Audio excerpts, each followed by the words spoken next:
Bismillahirrahmanirrahim. Assalamualaikum warahmatullahi wabarakatuh. Alhamdulillahirabbil alamin. Wassalatu wassalamu ala asyrafil anbiya'i wal mursalin wa ala alihi wa ashabihi wa man ihtada bihadihi wa sanna bi sunnatihi ila yaumiddin. Allahumma salli wa sallim barik ala rasulika wa nabiyyika Muhammad wa ala alihi wa sahbihi ajma'in. Subhanaka la ilma lana illa ma 'allamtana innaka antal alimul hakim. Allahumma 'allimna ma yanfa'una wanfa'na bima 'allamtana wa zidna 'ilman ya rabbal alamin. Rabbi shrah li sadri wa yassir li amri wa hlul 'uqdatan min lisani yafqahu qawli. Amma ba'd. Bapak Ibu hadirin wal hadirat kaum muslimin dan muslimat, saudara-saudari jamaah wirid pengajian duha rahimakumullah. Pertama bersyukur pada Allah Subhanahu wa taala yang memudahkan langkah kita ke rumah Allah ini dalam rangka mengkaji kalamullah itu Al-Qur'an. Dan selawat pada Nabi kita Muhammad sallallahu alaihi wasallam. Kita lanjutkan pembahasan mengenai tafsir surat Al-Baqarah. Terakhir kita sampai pada ayat 3 kalau tidak salah. Ayat 3 ujungnya belum. Terakhir masih membahas tentang wa yuqimunas salata. Sekarang kita lanjutkan ke kalimat berikutnya, yaitu wa mimma razaqnahum yunfiqun. Baik, sebelum kita mulai, marilah kita baca surat Al-Fatihah. Lalu kita baca surat Al-Baqarah ayat 1 sampai 5 bersama-sama. Silakan buka Al-Qur'annya. Sudah ada, Bu? Siap, Bu? Siapa ya? Baik, siapkan energi karena kajian kita lumayan berat ini materinya. Mudah-mudahan Allah SWT bukakan pintu-pintu ilmu kepada kita. Amin ya rabbal alamin. A'udzu billahi minasy syaithanir rajim. Bismillahirrahmanirrahim. Alhamdulillahi rabbil alamin. Ar-Rahmanir Rahim. Maliki yaumiddin. Iyyaka na'budu wa iyyaka nasta'in. Ihdinas siratal mustaqim. Siratal ladzina an'amta 'alaihim ghairil maghdubi 'alaihim waladdallin. Amin. Bismillahirrahmanirrahim. Alif Lam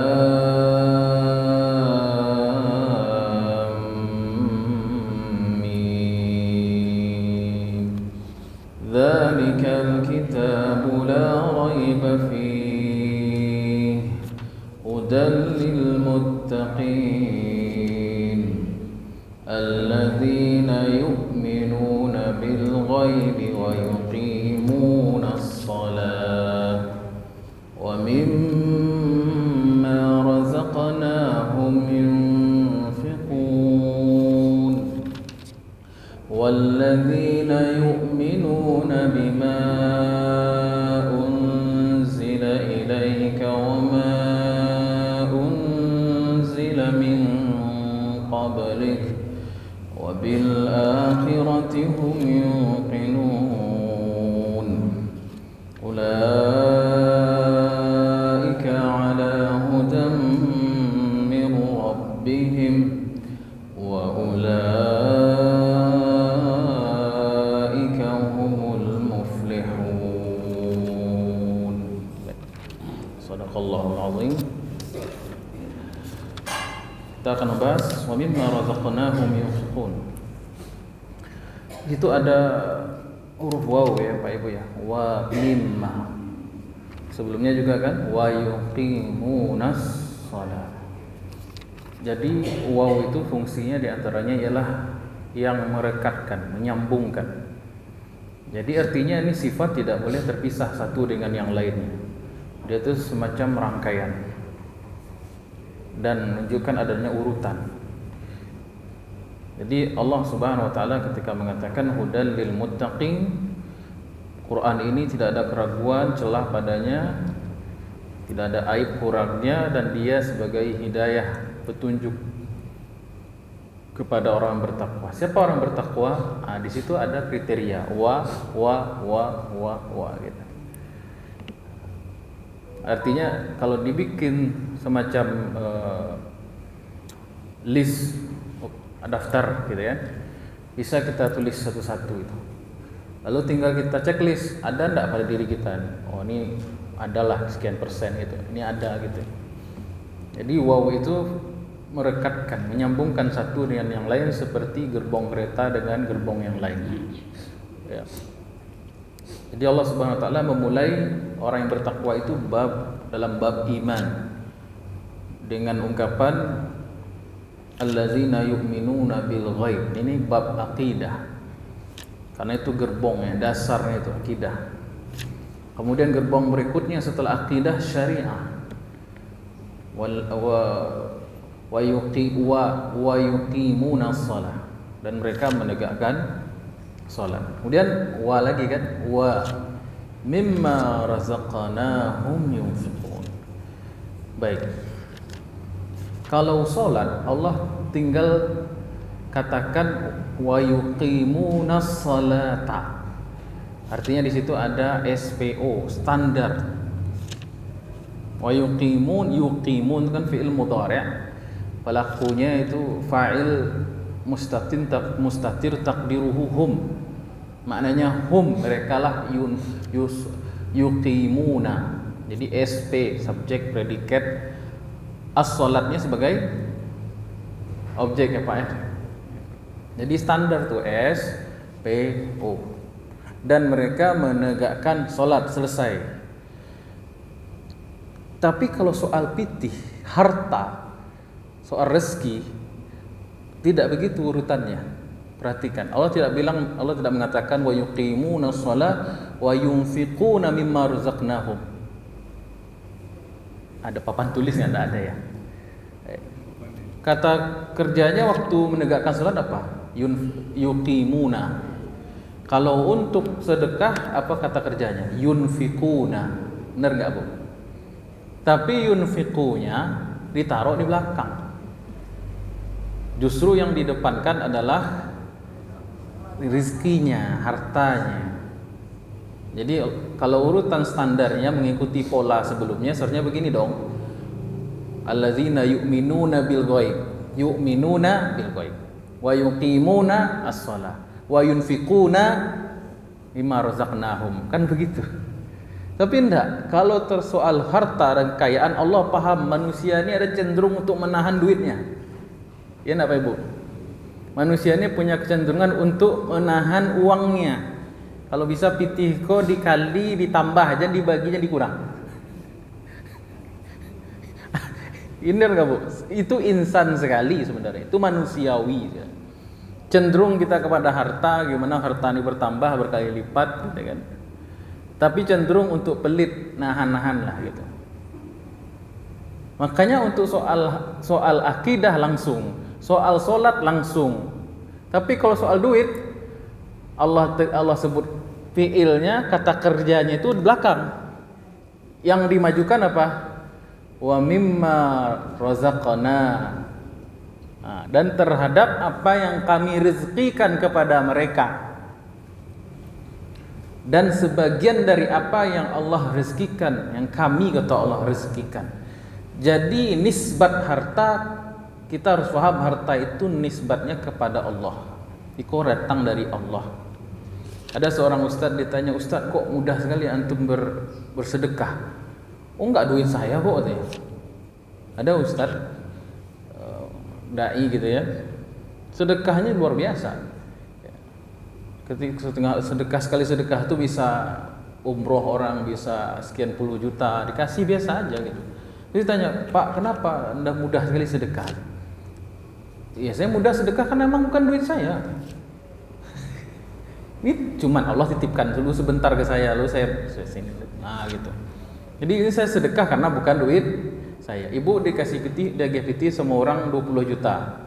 Kata orang ko, Bu tolong sedekah biko di Masjid Mujahidin. Tadi ko berangkit dia magi piti 20 juta. Kemudian Bu tolong nanti sedekah di Mujahidin, saya ada uang nih 20 juta aja, enggak banyak. Tolong sedekah nanti ya. Bu bawa piti tuh. Yo baik, oke Bu, bawa piti 20 juta itu kan di kantong gitu kan. Kemudian sampai di Mujahidin cari kotak, masukan seolah. Payah enggak Bu? Payah enggak Bu masukan piti 20 juta tuh? Bako enggak payah? Karena piti orang. Kalau piti awak, ayo tunggu dulu Ustaz. Nah, gitu kan. Nah, ini psikologisnya dulu apa? Pemahamannya dulu gitu, filosofisnya dulu gitu. Wa mimma razaqna. Razaqa itu kan fi'il madhi. Razaqna yang telah kami. Jadi kalau orang psikologisnya merasa ini punya dia, ndak akan bisa dia sedekah. Kalau dia merasa ini duit dia, ndak kakaluage zakat tuh dah. Kalau merasa ini uang harta dia, kerja keras dia, ndak ada Allah di situ sebagai pemberi rezeki baginya, maka akan mustahil dia bisa bersedekah. Sebaliknya kalau orang merasa ini duit, memang duit banyak, tapi ini datang dari Allah Subhanahu wa taala, maka akan lebih mudah keluarnya. Ya kalau sesuatu itu semakin malake, makin susah lepasnya. Tapi kalau sesuatu itu loose, ya, maka ringan dia copot juga. Ya. Jadi Allah SWT paham tabiat kita, maka Allah mengatakan untuk bab akidah langsung, ya, yu'minuna bil ghaib wa yuqimuna shalah. Tapi kalau piti wa mimma razaqnahum yunfiqun. Ya. Baik, apa itu rezeki? Wa mimma razaqa yarzuqu. Orang rezeki dari kata razaqa yarzuqu fa huwa razik fa zaka marzuqun. Jadi ada namanya razik yang memberi rezeki, ada yang namanya marzuk yang diberi rezeki. Kalau pakai alif lam dan ubah bentuknya menjadi hiperbol, razzaq itu Allah Subhanahu wa taala. Marzuk selain Allah. Jadi selain Allah disebut marzuk. Apa itu marzuk? Yang diberi rezeki. Kalau razzaq yang memberikan rezeki. Bentuk hiperbol dari raziq. Anta khairur raziqin. Dan Allah dalam Quran menyebut dirinya sebaik-baik pemberi rezeki. Sebenarnya bukan hanya sebaik pemberi rezeki, dan Allah lah satu-satunya sumber rezeki. Qul huwallahu ahad, Allahus as-samad. Salah satu makna as-samad adalah seluruh makhluk berhajat kepadanya, tanpa dia berhajat kepada makhluk itu.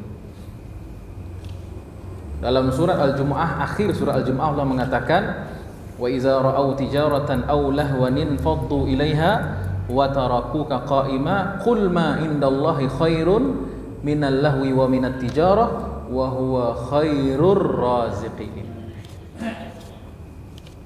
Katakanlah wahai Muhammad, sampaikan kepada umatmu bahwasanya apa yang di sisi Allah Subhanahu wa taala, apa yang di sisi Allah jauh lebih baik dari perniagaan yang mereka lakukan lalu meninggalkan salat Jumat, kan itu konteks ayat itu. Lalu kata Allah, wallahu khairur raziqin. Allah lah sebaik-baik rezeki. Artinya salah kalau orang meninggalkan ibadah lalu dengan alasan mencari rezeki. Sumbernya dari mana? Apakah ada rezeki yang bisa memberikan rezeki selain Allah? Kan begitu. Kan ayat itu kan konteksnya kan turun ketika ada orang-orang yang ketika Nabi berkhutbah sedang berdiri qa'imah, Nabi khutbah, datang kafilah dagang dari luar daerah, dari luar kota. Akhirnya banyak orang yang keluar dari masjid untuk membeli barang itu. Maka ditegur oleh Allah Subhanahu wa taala. Rezeki itu ternyata bukan hanya rezeki harta. Apa itu definisi rezeki? Disebutkan oleh Ibnu Ashur. Rezeki itulah segala sesuatu yang bisa dimanfaatkan dalam kehidupan. Segala sesuatu yang bisa dimanfaat dalam kehidupan itu rezeki. Dari kebutuhan-kebutuhan kita, baik kebutuhan primer, sekunder, tersier. Segala sesuatu yang dimanfaatkan untuk kehidupan, baik kebutuhan darurat, daruri, ya, seperti makanan, minuman, pakaian, sandang dan lain sebagainya, termasuk kebutuhan tersier, kebutuhan psikologis, ya, dihargai, ingin itu namanya rasaki. Tapi dalam syariat rezeki itu adalah sesuatu yang bermanfaat, lalu bisa menghantarkan kepada orangnya kepada kemuliaan. Artinya hasil dari yang dia manfaatkan itu bisa mendapatkan pahala dari Allah, itu rasaki. Artinya kalau orang dalam syariat itu dipersempit, yang disebut rezeki itu dipersempit. Kalau nikmat itu dia peroleh tapi digunakan untuk berbuat yang keliru, dosa dan maksiat, maka itu tidak disebut rezeki. Ya, disebutnya sebagai justru sebagai istidraj. Ya. Baik. Wa mimma razaqna, dan terhadap apa sebagian. Wa mimma itu sekilas hanya huruf mim 2 tambah alif, ya enggak, Bu? Ya, Pak. Wa mimma. Sebenarnya itu min dan ma. Min plus ma. Min artinya litab'id, sebagian. Sebagian dari apa yang kami rezekikan kepada mereka, mereka infakkan. Kalau iman kepada Allah total, menegakkan salat total. Tapi kalau yang namanya infak, wa mimma razaqnahum yunfiqun, mereka menginfakkan, itu sebagian, tidak semuanya. Ya.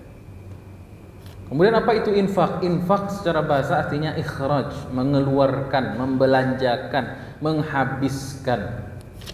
Ya. Secara bahasa ya Pak ya. Jadi kalau ibu pergi ke mall, ke pasar, beli pakaian, beli apapun yang ibu mau, gitu kan. Tadi saya sudah berinfak, Ustaz. Berapa? 5 juta.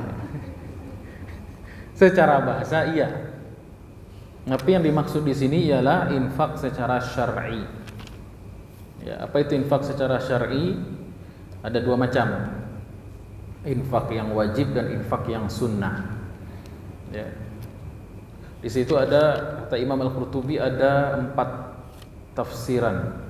Apa makna wa mimma razaqnahum yunfiqun? Infak apa yang dimaksud? Apakah infak wajib seperti zakawat? Zakawat itu jamak dari zakat. Atau infak yang lain, atau infak tatawwu', infak sunnah. Itu ada 4 tafsiran, ya. Tafsir yang pertama diriwayatkan dari Ibnu Abbas radhiyallahu anhu, yang disebut wa mimma razaqnahum yunfiqun, infak yang dimaksud di sini adalah infak wajib, alias bayar zakat. Kenapa wahai Ibnu Abbas?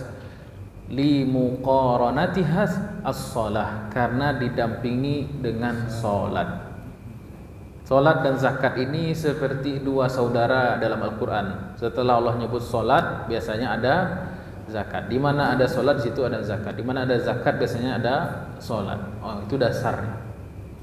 Berarti ayat ini menjadi dalil wajibnya mengeluarkan zakat. Ayat ini menjadi dalil wajibnya orang mengeluarkan zakat. Dan tidak bisa orang itu dikatakan muttaqin kalau dia tidak mengeluarkan zakat, tidak mau dia mengeluarkan zakat itu. Walaupun dia sholat, walaupun dia haji berkali-kali, ya, walaupun dia berhaji berkali-kali.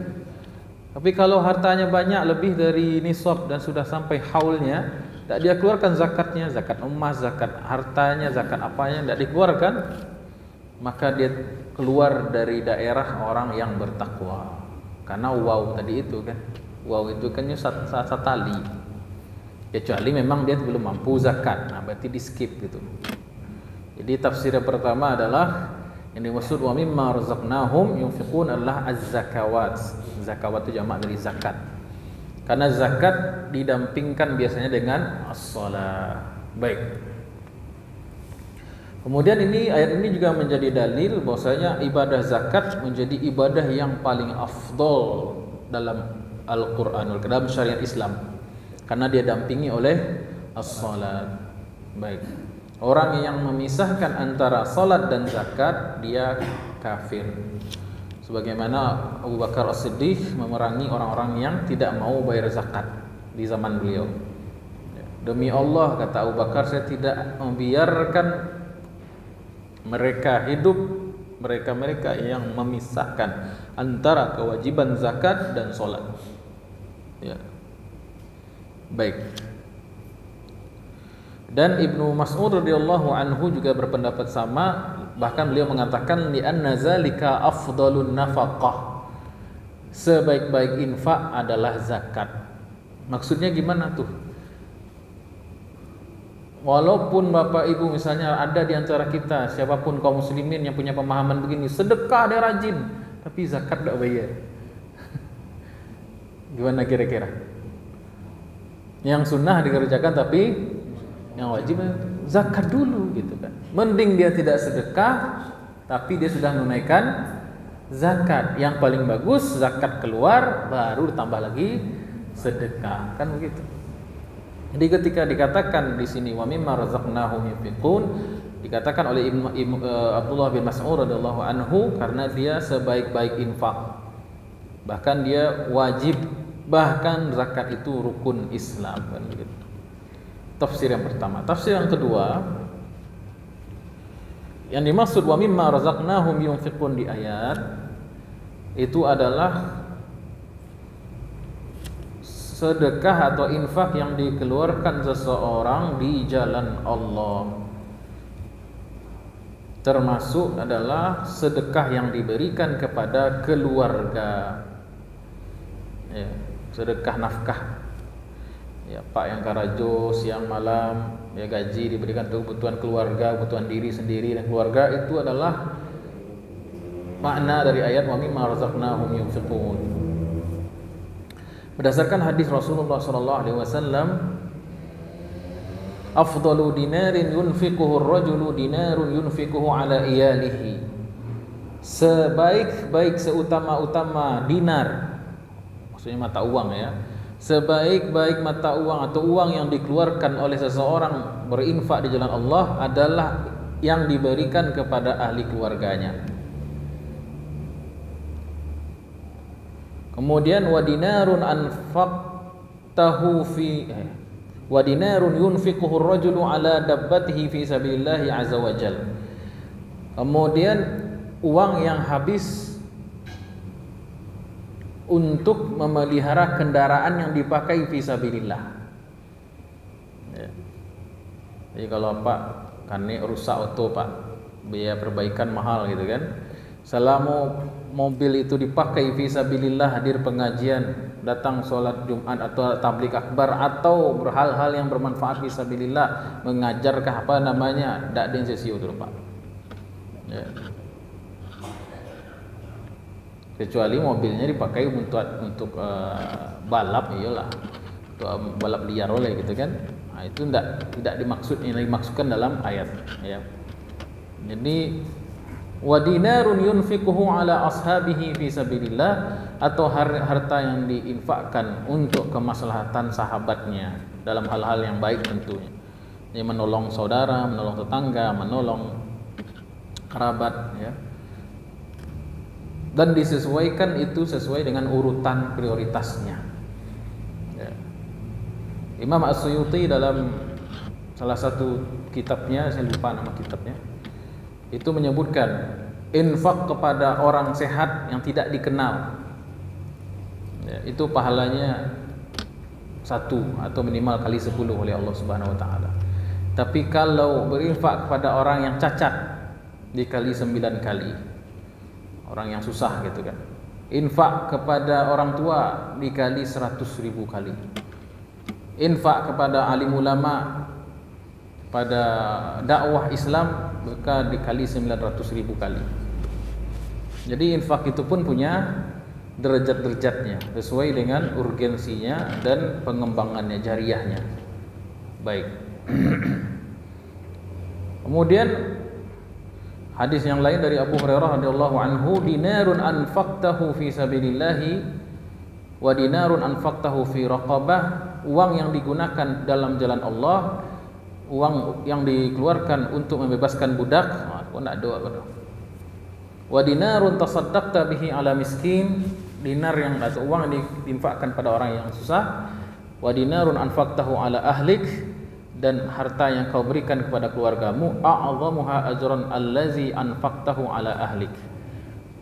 a'dhamuha ajran, dan yang justru dari sekian banyak jenis infak itu yang paling besar pahalanya adalah infak yang kamu berikan kepada keluargamu. Ya, kadang ada orang tuh yang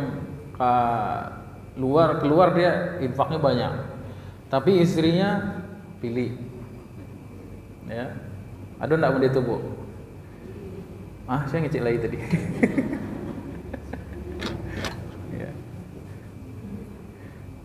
Baik, ada orang yang silakan Pak. Apakah nafkah yang kita berikan ke istri itu diniatkan atau kan kita rutin setiap bulan ini? Secara otomatis dia dipakai. Insyaallah otomatis. Tapi kalau lebih, makanya diniatkan juga lebih mantap, biar diniatkan lagi terus lebih mantap. Ya kadang-kadang kan kalau kita tuh menjadi rutinitas saja. Innamal a'malu binniyat. Kata alim ulama, kalau sesuatu yang rutinitas tapi kita tidak lengkapi dengan niat, dia menjadi rutinitas saja. Tapi kalau kita tambahkan dengan niat, maka dia lebih baik amalannya, pahalanya lebih besar. Jadi niatkan. Baik. Ada kejadian di zaman Rasulullah sallallahu alaihi wasallam, yaitu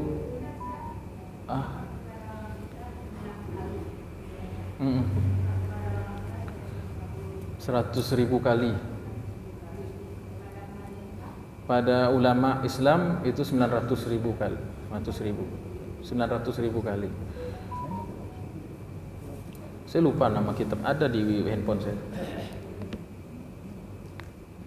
Kenapa kalau berinfak kepada ulama itu lebih besar? Karena ulama akan memutar itu. Ya, memutar itu untuk menjadi ladang amal lain. Dia akan mengkader muridnya akan menjadi dai lagi. Dari ilmu para ulama itulah terbangun masjid. Kalau orang tidak bisa bangun masjid, tidak tahu fadilah bangun masjid, gimana orang? Nggak bisa orang melakukan ibadah apapun bentuknya, sholat, zakat, haji, perang, jihad, kalau tidak ada ilmunya. Ilmu itu dari mana corongnya? Ya, dari para pewaris para nabi gitu. Ya. Mohon maaf, bukan oknum-oknum ustadz yang memperkaya diri, ya, bukan begitu maksudnya ya. Tapi memang kalau kita berinfak di jalan Allah melalui tangan-tangan orang yang ahli, yang amanah, itu berkembang. Logikanya begitu gitu. Kalau kepada orang tua, karena jelas orang tua, wabil walidaini ihsana. Kemudian tapi kepada orang ulama itu lebih besar lagi sebenarnya. Ya baik. Jadi saya mau ngomong apa ya, lupa saya tadi. Apa tadi Pak? Nanya apa tadi Pak? Oh ya, niat tadi kan? Niat. Ya, gimana?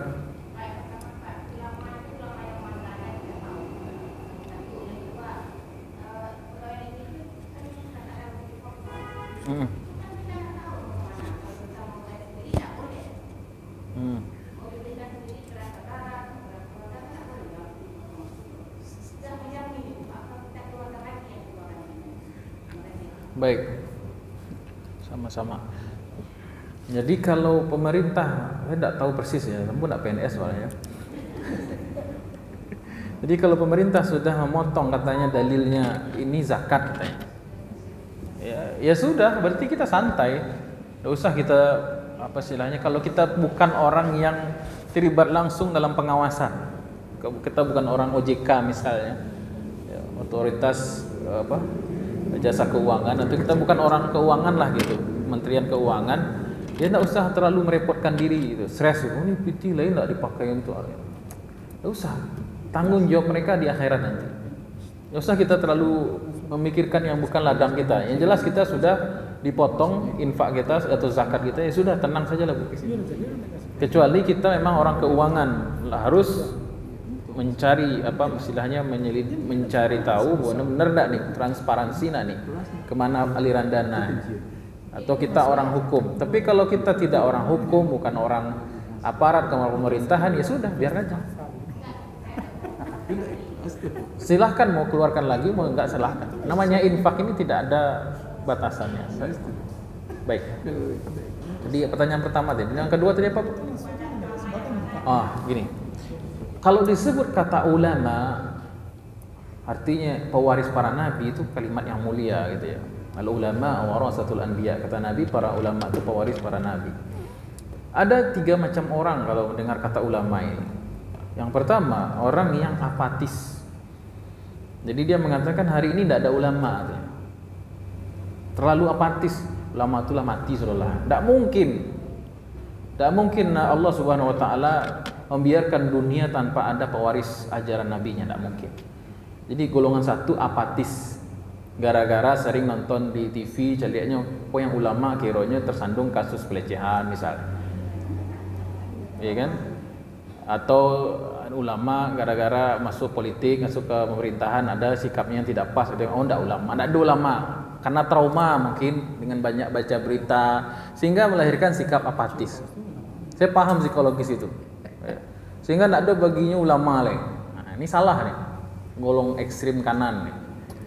Golongan ekstrim kiri terlalu ekstrim kanan terlalu memudah-mudahkan mengulamakan orang. Baru apa istilahnya pandai ceramah Pak tuh, oh ini ulama kita. Malu ulama, lihat dulu gitu. Sekarang kemampuan ceramah itu bukan indikator orang itu ulama. Banyak ulama tidak pandai ceramah, malah takut dia ceramah. Saya agak berani ceramah. Jadi ini golongan misalnya dia mimpin pengajian, baca yasinan atau tahlilan langsung diulamakan. Atau orang manggil buya atau dia sering ngisi khutbah Jumat langsung dibuyakan, langsung diulamakan. Murah sekali gelar buya sekarang. Ya. Jadi golongan ekstrim kanan juga ini terlalu memudah-mudahkan memanggil orang itu buya, ajengan, kiai atau ustadz, memudahkan untuk memanggil orang ustadz. Syekh gitu kan, enggak mancung hidungnya setiap dari Arab, alah syekh sih langsung. Kan itu awak kan. Belum tentu lagi. Saya pernah trauma, dulu saya juga begini soalnya. Dulu waktu itu saya anggap orang yang pakai jubah, kemudian pakai yang gutroh itu, apa istilahnya? Sorban yang taruh di atas itu yang gutroh namanya, syaimah. Orang yang mancung hidungnya dari Arab, itu syekh semua itu, ulama semua. Pernah saya mau hampir salami, saya temu orang yang seperti itu di mall di Bogor waktu itu. Mau hampir saya salami. Ternyata dia ya kelakuannya ya sama kayak orang-orang biasa ya. Menggoda anak gadis orang gitu kan, di toel-toelnya nak berdusi gitu kan. Ternyata bukan nah, itu langsung buyar pemahaman saya waktu itu soal syekh ya. Jadi golongan ekstrim kanan tadi, kiri yang apatis, ulama ada oleh itu. Golongan yang celai memudah-mudahkan orang, mengustadkan, mengulamakan seseorang. Baik. Kita yang di tengah. Kalau kita menemukan orang dengan dua kriteria, maka dia sah disebut ulama. Ada dua kriteria saja ulama ini. Pertama, kriteria batin, kriteria zahir. Yang kedua, kriteria batin. Jaleh. Kalau dua kolah do, insyaallah ulama dia. Kriteria zahir dan kriteria batin. Kriteria zahir yaitu background pendidikan. Jelas background pendidikannya. Jelas keilmuannya, jelas jurusannya, jelas gurunya, jelas pendidikannya di mana. Bukan orang yang iktikafnya 3 hari langsung jadi buya, bukan gitu. Hah? Gimana Bu? Menteri Agama siapa sih? No comment lah. Tunggu dulu Bu, dudukannya pokok dulu Bu. Nah itu lah lapus itu. Baik, kriteria yang pertama kriteria zahir, yaitu ya pendidikannya jelas itu. Bukan ulama, istilahnya bukan karbitan. Ya, ikut seminar motivasi Islam 5 hari lah jadi ulama langsung enggak. Ya, bertahap dia belajarnya. Ya dari riwayat ngaji Qur'annya di mana, ngaji hadisnya di mana. Gurunya siapa, universitas apa, lulusan mana, gurunya kitab apa yang pelajari. Oh banyak tuh Pak, bisa ditelusuri itu. Ciri-cirinya ya jelas. Bukan berarti harus lulusan perguruan tinggi ya. Tidak. Buya Hamka mana perguruan tinggi, langsung dapat profesor dari Azhar, pengakuan dunia langsung gitu. Ya, tapi pendidikan itu tidak mesti formal, tapi bisa juga pendidikan yang sifatnya informal. Misalnya dia hadir mulazamah gitu kan. Malah itu kan sistem yang kuno itu. Sistem salaf begitu, ya. Jadi kalau dia pendidikan formal juga, pokoknya dia ada gurunya lah gitu. Ada gurunya, ada bertahun-tahun, ya bertahun-tahun, ya. Bertahun-tahun belajarnya, belajar Qurannya, belajar hadisnya, belajar bahasa Arabnya, belajar semuanya. Ya. Kadang lah mengulamakan diri saya bahasa Arab saya tidak bisa. Serius bu, penyakit kok negara awam. Di Jakarta pun di sini juga gitu. Ada orang-orang yang begitu pede membuyakan dirinya, padahal setelah saya tes, aduh, jauh lah gitu. Jika ini aja disebut ulama, gimana barunya ini gitu kan?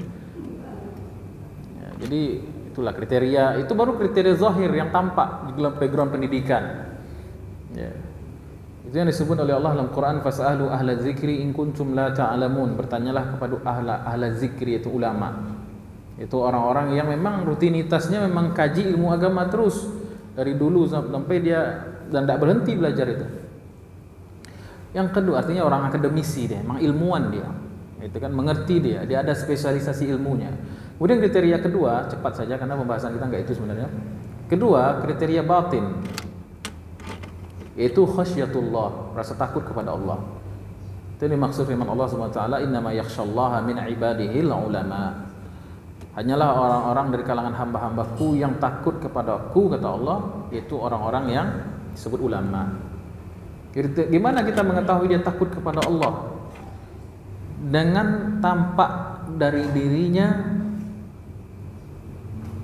keistiqomahan dalam menjalankan syariat Islam. Ya, lainnya sholat 5 waktu, ada dia melaksanakan syiar-syiar Islam, tampak pada dirinya secara hubungan sehari-hari tidak ada yang melanggar syariat secara jelas, tanpa kita harus mencari-cari, meneliti apa istilahnya, tajassus. Maka secara zahir dia tampak dalam syiar-syiar Islam, melaksanakan ibadah solat, berarti dia sudah ada khaufun minallah, sudah ada rasa takut kepada Allah. Tapi kalau sudah secara nyata dia menentang syariat Allah, walaupun pendidikannya sampai profesor sekalipun, tidak ulama itu. Jelas dia mengatakan semua agama sama, Islam baik, itu benar juga, berarti sudah melawan firman Allah, inna dina indallahil Islam. Walaupun pendidikannya, gelar akademiknya sepanjang tali mangke, sepanjang tali baru gitu Islam. Walaupun gelar akademiknya panjang, tetapi kalau sudah secara apa istilahnya, secara nyata dia menentang syariat Nabi Muhammad SAW, apalagi terbukti dia memang menjual agamanya karena jabatan segala macam, berarti dia bukan ulama lagi, tercabut dari daerah keulamaan. Ya. Jadi satu, apa kriteria ulama Pak Ibu? Dua ya. Yang pertama kriteria zahir, yaitu jelas keilmuannya. Yang kedua kriteria batin, nampak keislamannya dan pembelaannya dalam syariat Islam di depan dia. Ya. Dan itu cukup, tidak perlu tajassus. Ya kalau ulama, wasili sedikit wa mata-mata yang tidak perlu. Ya. Karena kalau yang wallahu yatawalla sarair, Allah yang akan istilahnya, hanya Allah yang berhak untuk menghukumi ya. Kalau orang itu pretend to be ulama, pura-pura jadi ulama gitu kan, tapi di mata Allah tidak ada ulama, justru mereka lah orang yang paling berat azabnya di akhirat. Itu yang disebut dengan ulama su, ulama yang buruk. Nah, ulama su dengan ulama rasyad, ulama yang baik, itu bukan ranah kita orang awam untuk mencari tahu. Dakwah tuh. Yang bisa menilai ulama su itu ulama juga. Jadi bukan kita ilmu kita di sini misalnya. Ini orang-orang yang sudah pakar. Tidak bisa kita vonis ini ulama su nih, ini ulama bagus nih, tidak bisa. Tidak bisa. Yang bisa memutuskan ulama su itu hanyalah Allah dan orang-orang yang selevel atau di atas dia. Hati-hati Pak Ibu. Kalau kita berhusnuzon dengan orang, dia sebenarnya ulama rasyad, tetapi karena ada satu sikapnya yang kita nggak paham, ilmu kita belum sampai, lalu kita tuduh dia ulama su, hati-hati itu. Itu ilmunya Nabi Musa yang ditegur, yang ditambahkan oleh Allah. Ketika Nabi Musa berjalan dengan gurunya Nabi Khidir kan protes terus kan. Nabi Musa, ini kenapa begini, kenapa begitu, kenapa begitu? Suuzon kepada gurunya. Tapi alhamdulillahnya Nabi Musa tidak mengatakan kamu ini bukan wali, ini bukan wali Allah, wali setan. Alhamdulillahnya enggak begitu Nabi Musa. Allah mengajarkan itu. Ada ilmu-ilmu walaupun kamu nabi, rasul mulia wahai Musa, ada orang yang ilmunya di atasmu. Nah gitu. Jadi sekali lagi terkadang kita ini ada orang yang tukang jadi juri, siapa memutuskan ini ulama ada bukan, ini ulama rasul, ini ulama rasyad. Bukan tugas kita itu. Kita tuh cukup tahu, oh ini orang pendidikan agama jelas, oke. Oh ini dia secara zahir dia nampak keislamannya bagus, tidak menampakkan kemungkarannya. Maka itu sudah cukup bagi kita untuk mengatakan dia ulama. Doakan saja benar-benar jadi ulama rabbani atau ulama rasyad tadi itu. Bukan dapur kita untuk mengurusi dia ulama su atau ulama rasyad atau ulama rabbani. Baik. Kok sampai ke sana ya pembahasannya? Kembali ke Oh ya, berikan fiqhun ya. Baik. Iya. Tapi kalau lebih bagus lagi ada transparansi. Karena banyak juga yang menjadikan ini landasan atau bahan untuk ya ada oknum lah gitu. Lebih baik ada transparansi, ada yayasannya, ada segala macamnya gitu. Baik. Kemudian tafsir yang ketiga dari wa mimma razaqnahum yunfiqun, al-muradu shadaqatut tatawwu', yaitu sedekah sunnah. Jadi wa mimma razaqnahum yunfiqun maknanya mereka senang selalu bersedekah sunnah. Baik.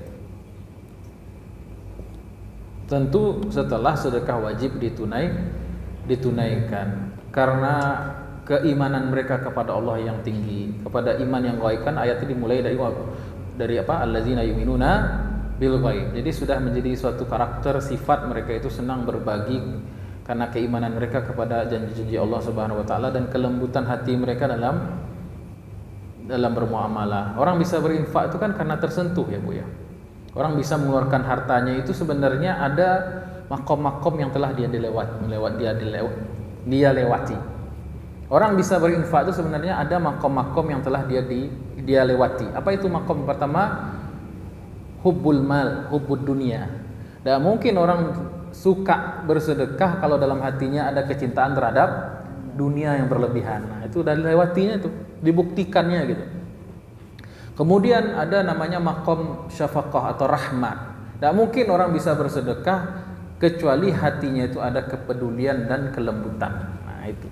Jadi orang bersedekah ini, makanya orang bersedekah itu jauh lebih bahagia yang bersedekah dibandingkan yang menerima sedekah. Karena apa? Kembalinya kepada dirinya sendiri. In ahsantum li anfusikum. Jika kamu berbuat baik, kamu berbaik kepada dirimu sendiri.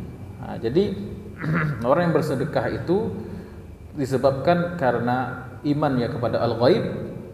Ya, kalau kan tidak nampak Bapak Ibu. Kalau berinfak kata Allah dalam Quran minimal 700 kali.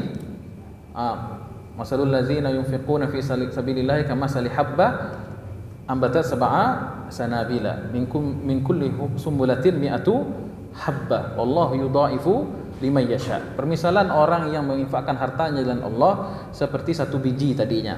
Infak sebiji ya, tapi dari situ tumbuh menjadi 7 sumbulah. Apa itu? Cabang. Dari setiap cabang mi'atu habbah, muncul 100. Allah yudha'ifu. Dikalikan berapa itu? 700 kali 10 berarti 700 7.000 ya. Ya. 7.000 ya. Kok 7.000? 7 udah agak siang omah. 1 biji 7 cabang. Setiap cabang mi'atu habbah 100 berarti 700. Nah, jadi minimal orang kalau ikhlas dalam berinfak itu 700 kali lipat. Allah yudha'ifu liman yasha. Itu belum akhir, belum final. Allah melipat gandakan bagi siapa yang Dia kehendaki. Bagaimana kelipatannya? Hanya Allah yang tahu. Tergantung kadar pengorbanan, kepedulian dan keikhlasan seseorang. Boleh jadi nominal infaknya itu kecil.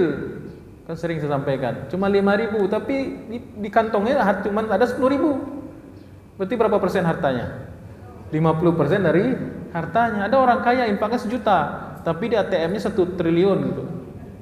Nah, ini kecil di mata Allah itu kecil sebenarnya. Jadi tergantung kadar keikhlasan dan pengorbanan dan istilahnya kemampuan seseorang dalam berinfak.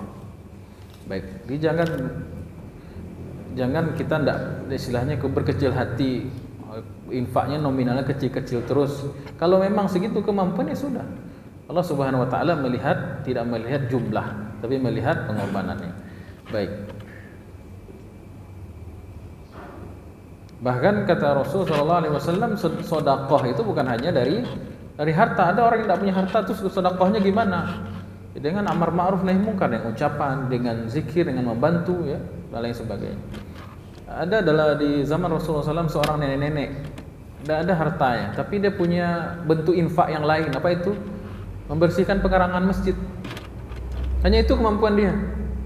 Ketika nenek itu meninggal, tidak ada orang yang ngasih tahu Nabi. Nabi marah, kenapa nggak ada yang ngasih tahu? Saya solatkan. Begitu Nabi SAW mengapresiasi infak seseorang walaupun dia hanya sekedar kemampuan dia. Ya, sekedar kemampuan dia. Baik. Kemudian tafsir yang keempat, wa mimma razaqnahum yunfiqun, kata Imam Qurtubi, qila huwa 'amun wa huwa shahih. Ayat ini tidak terikat pada satu tafsir yang tiga tadi itu. Sebenarnya maknanya itu adalah mencakup seluruhnya. Wa mimma razaqnahum yunfiqun, masuk di situ infak wajib dan infak sunnah, zakat, sedekah, bahkan apa yang kita masukkan ke mulut kita sendiri sebagai usaha untuk mempertahankan hidup tanpa minta-minta pada orang lain, itu juga bernilai sedekah. Wa ma anfaqta li ahlik fa huwa sedekah. Apa yang kamu infakkan ke mulutmu, ke keluargamu, itu juga sedekah. Baik, selama sedekah itu adalah dari harta yang halal.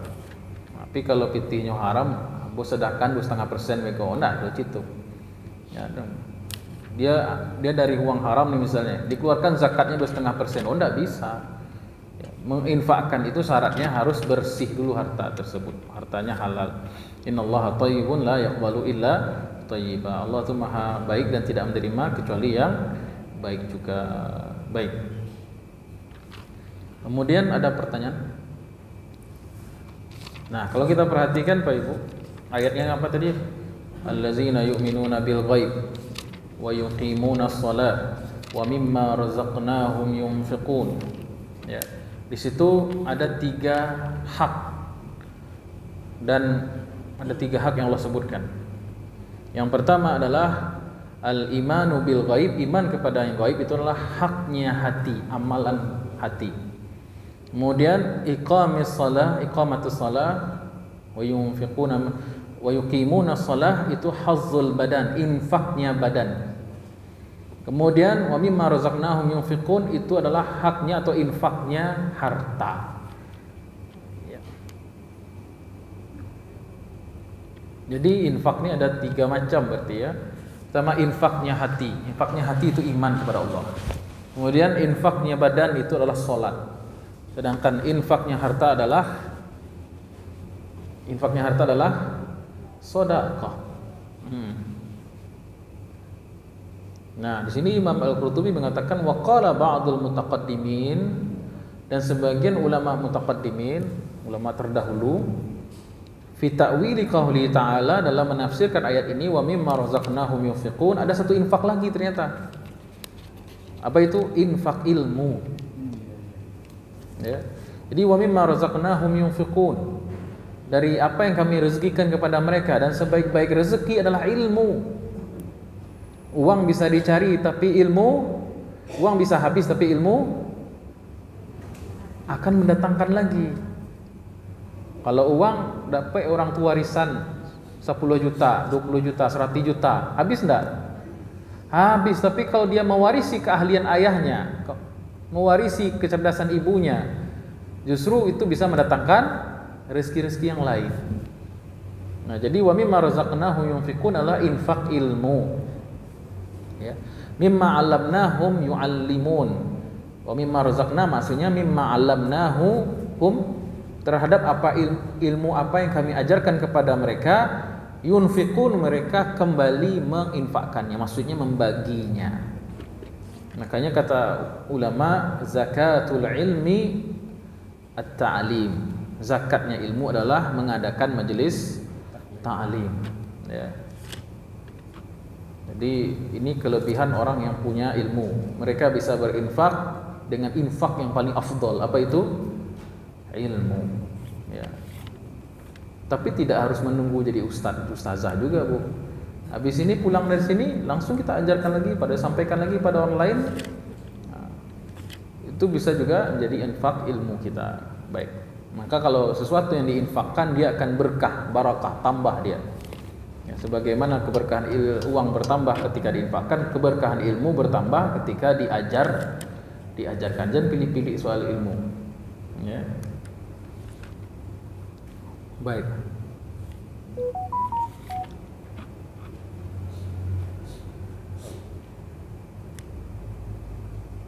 Jadi dari sini kita tahu orang yang bertakwa punya 3 sifat. Yang pertama apa? Yu'minuna bil ghaib. Percaya kepada Allah Subhanahu wa taala dan hal-hal yang gaib. Yang kedua, wa yuqimuna shalah. Mereka menegakkan salat, beribadah kepada Allah. Yang ketiga, wa mimma razaqnahum yunfiqun. Mereka memiliki empati, hati yang peduli, sayang pada orang lain dan dirinya sehingga bisa mengeluarkan harta. Wa mimma razaqnahum yunfiqun. Baik, dalam Al-Qur'an Allah Ta'ala mengatakan wa yut'imuna 'ala at-ta'ama 'ala hubbihi, atas dasar cinta mereka itu memberi makan orang lain karena kepedulian. Ya. Sebaliknya ciri-ciri orang yang bakhil itu tidak peduli, keras hatinya. Allah Subhanahu wa taala mengatakan fawailul ra'aital ladzi yukazzibu bid-din. Tahukah kamu orang yang mendustakan agama? Siapa orang yang agamanya itu bohong? Apa, Bu? Zalikal ladzi yad'ul yatim. Mereka tak peduli dengan anak-anak yatim. Wala yahuddu ala ta'amil miskin. Mereka yang tidak peduli, tidak mau berinfak, ya. Wala tahadduna ala ta'amil miskin di ayat yang lain, gitu kan? Maka ciri orang beriman itu bukan hanya rajin ibadah yaitu yuqimuna shalah, tetapi juga hablum minan nas wa mimma razaqnahum yunfiqun. Kita lanjut ayat berikutnya, wallazina yu'minuna bima unzila ilaik. Satu bagian. Wa ma unzila min qablik. Itu bagian lagi. Wa bil akhirati hum yuqinun. Bagian ketiga. Baik, kita satu-satu bahas. Ayat ini juga dimulai dengan huruf waw. Lagi-lagi ini menunjukkan sesuatu yang terhubung satu dengan yang lainnya, tidak bisa terpisah. Ya. Jadi walladzina yu'minuna bima unzila ilaik, yaitu mereka yang beriman, yu'minu yakin, percaya 100% tanpa keraguan, bima unzila ilaika, terhadap apapun yang diturunkan kepada engkau wahai Muhammad. Maksudnya apa yang diturunkan itu? Wahyu. Yang diturunkan oleh Allah itu adalah wahyu, ya. Jadi unzila itu kan bentuk pasif dari anzala. Kalau anzala itu menurunkan, kalau unzil diturunkan. Yang menurunkan Allah. Kepada siapa yang diturunkan? Ala qalbika, kepada hati Muhammad sallallahu alaihi wasallam. Apa yang diturunkan disebut dengan nama al-wahyu. Al-wahyu. Nah, kata Imam Ibnu Ashur dalam tafsirnya, kalimat nuzul atau turun dalam Al-Qur'an secara bahasa itu adalah turunnya sesuatu dari atas ke bawah, baik dalam makna hakiki atau maknawi. Jadi turun, gaji 3 balik lah turun. Maksudnya itu, Bu. Dari atas turun ke bawah, dari pemerintah, kementerian apa? Yang ngurus gaji siapa? Menteri Keuangan, ya. Turun kepada masuk ke rekening Ibu. Itu maksudnya. Maknawi itu. Air turun dari langit itu makna hakiki. Jadi kalau secara makna hakiki turun, ya turun beneran turun dari atas ke bawah. Ya, turun air hujan dari langit ke bumi. Makna hakiki. Tapi makna nuzul turun juga bisa bermakna majazi. Turun dari kemuliaan kepada yang lebih rendah derajat kemuliaannya. Quran turun dari sisi Allah yang maha mulia kepada kita hamba Allah Subhanahu wa taala. Jadi harus dihargai yang turun dari yang mulia, itu Allah. Jadi wallazina yu'minuna bima unzila ilaika, yaitu orang-orang yang beriman terhadap bima, ma umum. Semua hal yang turun kepada engkau berupa wahyu, mereka yakin. Apa saja wahyu itu bentuknya dua. Wahyu yang disebut sebagai lafaz dan makna disebut Al-Quran. Ada wahyu yang tidak lafaz tapi maknanya ada, disebut sebagai hadis. Jadi yang disebut wahyu itu bukan hanya Quran, hadis Nabi juga wahyu. Allah Subhanahu wa taala mengatakan, "Wa ma yantiqu 'anil hawa in huwa illa wahyu yuha." Apapun yang dikatakan oleh Nabi Muhammad SAW, semuanya itu adalah wahyu dari Allah Subhanahu wa taala. Cuman ada yang makna dan lafaznya dari Allah, itu Al-Qur'anul Karim. Ada maknanya saja tanpa lafaz, disebut dengan hadis nabawi. Baik. Jadi maknanya apa? Wallazina yu'minuna bima unzila ilaika, dan mereka yakin kepada apapun yang turun kepada engkau, yaitu Al-Qur'an dan As-Sunnah. Dan ini karena dimulai huruf waw, maka dia mengikat ayat sebelumnya. Ayat sebelumnya apa tadi? Pak? Allazina yu'minuna bil ghaib.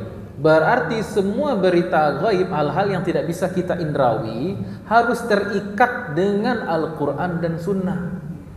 Kalau berita gaib tidak berasal dari Al-Quran dan Sunnah, dikhawatirkan itu palsu, menyesatkan.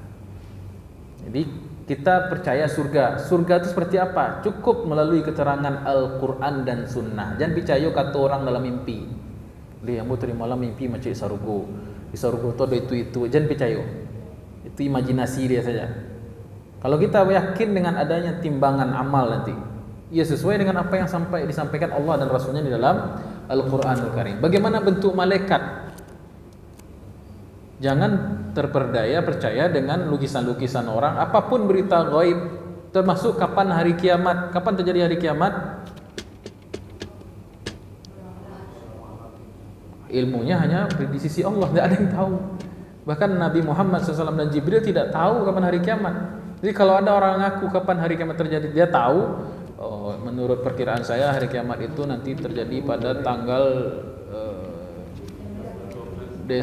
bulan Desember tanggal 12 2012. Udah lewat 2012, sekarang 2024. Alhamdulillah sekarang masih ada, gitu kan, masih belum kiamat, gitu kan. Jadi kalau ada orang yang mengaku-ngaku tentang perkara gaib, itu kalau bukan berdasarkan petunjuk Allah Subhanahu wa taala, pastilah itu datang dari setan. Ya. Jadi saya termasuk, bukan saya tidak percaya karomah ya. Kita sebagai Islam Ahlus Sunnah wajib meyakini adanya karomah, tapi tidak ada kewajiban kita meyakini karomah itu ada pada seseorang. Ya Bu ya.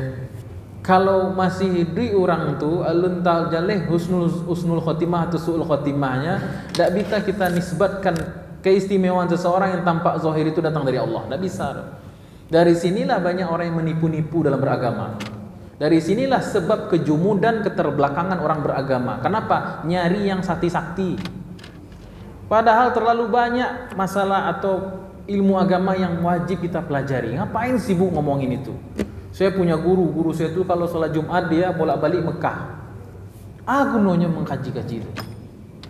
Bukan kita tidak percaya karomah, ada orang-orang soleh yang memiliki karomah, iya. Tapi kalau membahas itu saja dikaji. Seolah-olah ilmu tasawuf itu intinya. Enggak. Itu orang yang justru menipu orang lain dengan apa? Dengan kesaktian-kesaktian. Tak ubahnya seperti dukun saja itu. Lebih banyak lagi ilmu agama yang mesti kita kaji persoalan bab-bab yang penting dibandingkan hanya sekedar pembicaraan tentang kesaktian seseorang. Tidak ada gunanya itu. Makanya dari dulu sampai sekarang alhamdulillah saya istiqomah, konsisten. Saya tidak pernah mengajarkan itu. Anti justru, maksudnya tidak usah lagi dibahas itu. Ya. Kadang-kadang orang sudah membahas karomah si fulan, karomah guru fulan, dia sendiri sholat tak pandai. Bacaan sholatnya tidak paham. Atau sekian tahun di pesantren, apa yang dia dapatkan? Tidak ada kecuali ilmu-ilmu khurafat seperti itu. Sementara bahasa Arab baca kitab tidak bisa. Dakwah-dakwah yang penting tidak disampaikan. Ini memundurkan umat Islam. Terang saya katakan, ini memundurkan umat Islam. Orang sudah bahas bagaimana bisa sampai ke bulan. Ya, siapa nama itu? Si Elon Musk sudah sedang mencari itu kemungkinan tinggal di Mars, awak masih membahas tentang karomah si fulan. Ya Allah ya Karim, ketinggalan kita. Ilmu kita masih di situ-situ saja. Jadi kalau saya berprinsip demikian, bukan berarti kita tidak percaya. Guru-guru kita banyak yang punya karomah, tapi tak perlu dibahas-bahas di forum-forum publik, itu tidak usah, gitu kan? Ya, karomah yang paling tinggi itu adalah istiqomah dalam syariat. Jangan tertipu dengan orang-orang yang mengatakan oh si fulan wali, si anu wali. Itu bukan tasawuf. Tasawuf itu adalah membersihkan hati. Bagaimana hubungan kita dekat dengan Allah Subhanahu wa taala dari hari ke hari, itu nan tasawuf. Bukan sibuk membahas si anu hebat, si anu sakti bisa tabang. Oh, enggak ada tuh. Kok bisa lu tabang ke Jakarta tinggal bayar tiket kan, Bu? Jauh tuh Bang. Jauh gitu. Ya.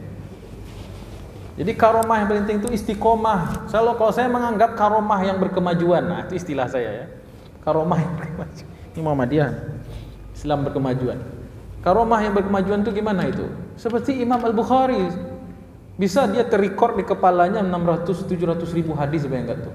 Hafal sanad matanya dibolak-balik, perawi itu hafal ya, itu karomah. Bisa Imam Syafi'i membuat suatu mazhab yang kokoh itu, mengarang kitab Risalah.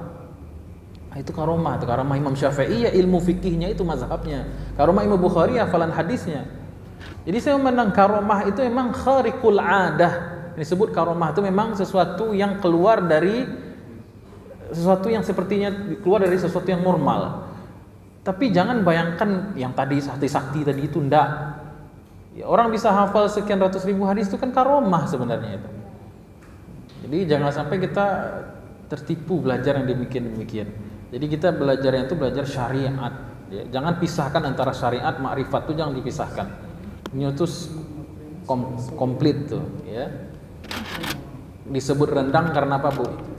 Santan sama daging satu kan?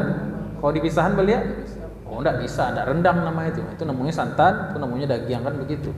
Tapi setelah diolah, masak matang, keluar minyaknya, keluar ikut segala macamnya, lama dimakan, itu yang Islam itu. Baik. Kok jadi emosi begini nih? Ya ampun, memang ada istilahnya, saya tuh marah bukan karena apa.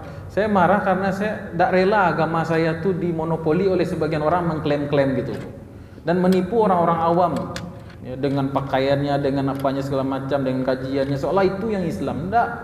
Begitu banyak kajian-kajian yang lebih penting kita bahas dibandingkan membahas-bahas yang sifatnya itu tidak pasti. Jadi wallazina yu'minuna bima unzila ilaika.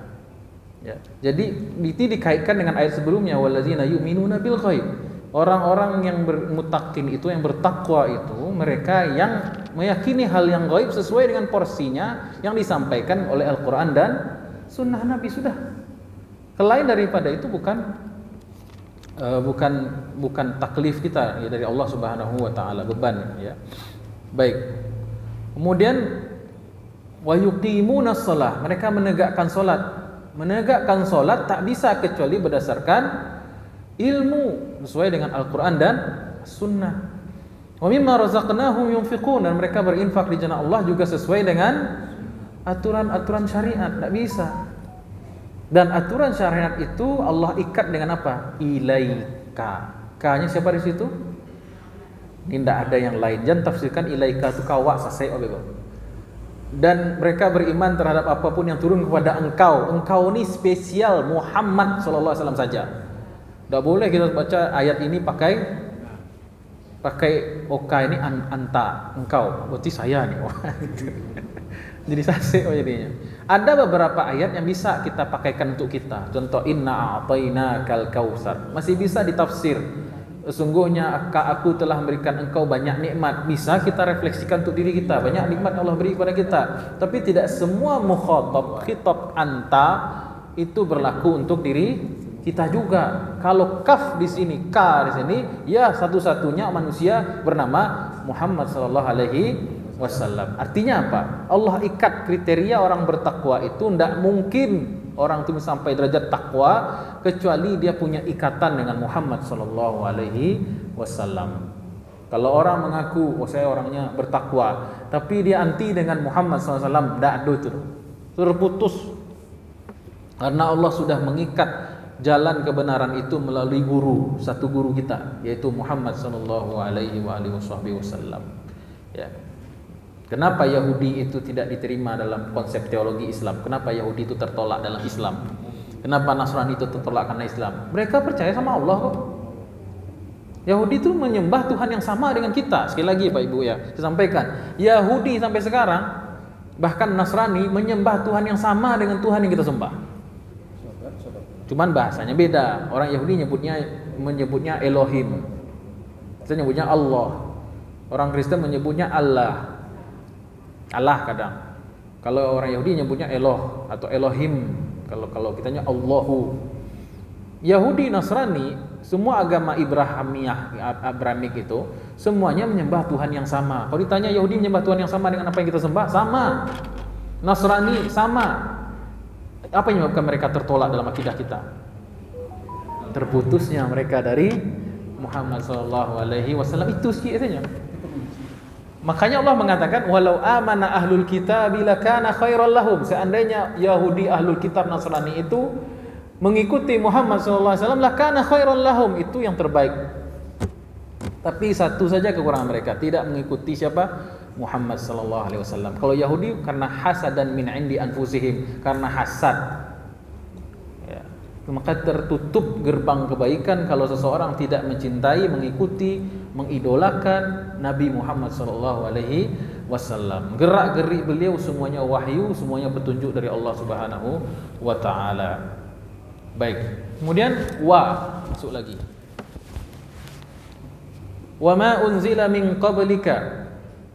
Dan orang yang bertakwa itu juga beriman. Kalau dibaca lengkap, wa yu'minuna bima unzila min qablika. Ternyata Nabi Muhammad SAW bukan satu-satunya nabi yang mendapatkan wahyu. Disebut nabi, disebut rasul, itu laki-laki yang mendapatkan wahyu dari Allah Subhanahu wa taala, diutus kepada kaum-kaumnya atau umatnya. Dan Nabi SAW nabi terakhir. Tidak ada nabi kenabian setelah beliau. Secara hukum, secara fakta, secara realita, boleh jadi ada nabi yang datang setelah Nabi Muhammad. Siapa itu? Nabi Isa. Ya, secara realita Nabi Isa datang nggak setelah Nabi? Datang, turun menjelang nanti hari kiamat, Nabi Isa turun lagi. Secara realita beliau turun. Tapi maksudnya di sini adalah tidak ada kenabian setelah Nabi Muhammad SAW. Artinya begitu Nabi wafat, Nabi kita wafat, pintu kenabian sudah tertutup, terkunci, tidak ada lagi. Adapun Nabi Isa datang, statusnya sebagai umat Rasulullah SAW. Makanya Nabi Isa dalam hadis kan, waktu sholat berjamaah jadi imam beliau. Enggak, beliau jadi makmum. Di depannya Imam Mahdi. Nah, gitu. Imam Mahdi jadi imam. Kenapa Imam Mahdi pemimpin? Tidak melanjutkan kenabian, tapi kepemimpinan politik umat Islam secara universal. Lalu Nabi Isa datang untuk melaksanakan tugas terakhir, membunuh Dajjal sebagai umat Rasulullah SAW. Baik. Kenapa Ahmadiyah itu sesat? Di Padang banyak Ahmadiyah. Bahkan Ahmadiyah itu punya hutang kepada orang Minang. Orang Minang emang gadangan Ahmadiyah tuh. Ada di Padang tuh. Banyak. Ahmadiyah itu sesat kenapa? Karena mereka berkeyakinan Mirza Ghulam Ahmad itulah Al-Masih yang akan datang di akhir zaman. Makanya mereka mengatakan kalian sesat karena kalian menganggap ada nabi setelah Nabi Muhammad. Enggak. Nabi terakhir itu Muhammad. Mereka mengatakan itu. Nabi terakhir adalah Muhammad, tetapi Mirza Ghulam Ahmad itu adalah titisan dari Al-Masih yang dijanjikan oleh Nabi Muhammad SAW. Itu masalahnya. Jadi kita memahami ayat ini bisa membendung segala bentuk pengakuan-pengakuan kenabian dari siapapun. Mau bentuknya Ahmadiyah, bentuk apapun. Wa ma unzila min qablika. Dan orang-orang bertakwa itu juga percaya terhadap wahyu-wahyu yang telah Allah turunkan min qablika, sebelum engkau. Jadi sebelum Nabi Muhammad sudah ada ribuan, ratusan ribu nabi. 124 ribu nabi sebelum beliau. Nabi Muhammad SAW yang terakhir. Ya, sebelumnya. Ada hadis riwayat Abu Dzar radhiyallahu anhu. Jadi kriteria nabi itu apa kriterianya Pak Ibu? laki-laki dan menerima wahyu. Udah itu disebut dengan nabi. Atau di antara nabi ada yang pangkatnya lebih tinggi, rasul, yaitu jumlahnya 313 rasul. Ya. Dari 313 rasul yang disebutkan namanya dalam Al-Qur'an cuma 25. Dalam hadis 7. Dari 25 nabi itu, nabi dan rasul itu 5 diantaranya nabi rasul yang paling unggul, itu ulul azmi minar rusul. Dari 5 itu siapa? Nuh, Ibrahim, Musa, Isa, Muhammad SAW. Dari 5 itu ada 2 Habibullah, kekasih Allah, Ibrahim dan Muhammad SAW. Puncaknya yaitu jelas Nabi kita Al-Mustafa Muhammad SAW. Baik, ada sebuah hadis ya. Dan nabi-nabi itu menerima wahyu. Wahyu itu ada yang tertulis. Bentuk tertulisnya itu ada 2 bentuk. Yang pertama disebut dengan sahifah, yang kedua disebut dengan Alkitab. Jadi tidak semua nabi mendapatkan wahyu yang tertulis. Kalau yang dapat tertulis, yang kita ketahui itu sedikit. Kurang lebih ada 104 lembar tertulisan. Mungkin 100-an lah kita. 100-an ya. Ratusan kitab lembaran pernah diturunkan oleh Allah kepada nabi-nabi. Ada saya ingin bacakan sebuah hadis nih. Dari Abu Dzar radhiyallahu anhu, qultu ya Rasulullah, kam kitaban anzalallah? Jadi Abu Dzar Al-Ghifari pernah bertanya kepada Rasulullah, berapa kitab yang diturunkan Allah ke muka bumi ini kepada para nabi sebelum engkau? Qala mi'atu kitabin wa arba'atu kutub. Ada 104 kitab. Berapa, Bu? Ada jumlah kitab yang Allah turunkan sebelum Nabi Muhammad dan Quran termasuk, itu jumlah total semuanya 100 yang 104. Mi'atu kitabin wa arba'atu kutub. Ada 104. Banyak ya? Ingin enggak baca semuanya, Bu? 100 buku yang pernah Allah turunkan, ingin baca enggak? Baca rohnya, baca Quran lengkap, Quran itu semua. Sempurna. Quran itu sudah kompilasi semuanya ya. Baik. Anzalallahu ala Syiz 50 sahifah. Allah turunkan kepada Nabi Syiz 50 sahifah. Jadi kalau wahyu yang tertulis itu bentuknya ada 2. Pertama sahifah, yang kedua kitab. Sahifah itu lembaran wahyu yang tidak dijadikan kitab, tipis saja dia. Dan ada yang diberikan oleh Allah bentuknya sudah kitab, lengkap gitu ya. Nah, ada nabi yang diberikan suhuf saja, sahifah jamaknya suhuf. Ada nabi yang diberikan suhuf saja, ada yang diberikan kitab saja. Di antara nabi yang diberikan suhuf itu Nabi Syiz. Jumlahnya berapa? 50 lembar. Apa isinya Ustaz tidak tahu saya. 50 sahifah. Nabi Syiz siapa Nabi Syiz? Anak Nabi Adam yang paling bungsu. Anak bontot kecil orang Betawi. Anak yang paling bontot, anak yang paling kecil. Syiz artinya hadiah. Syiz, shin, ya, tha. Agak payah nyambungnya saya. Shin, ya, tha. Syiz. Agak payah nyebutnya. Orang barat nyebutnya Set. Adam, Set. Kemudian Anuh. Siapa? Enoch apa? Bukan Enoch, apa sih namanya?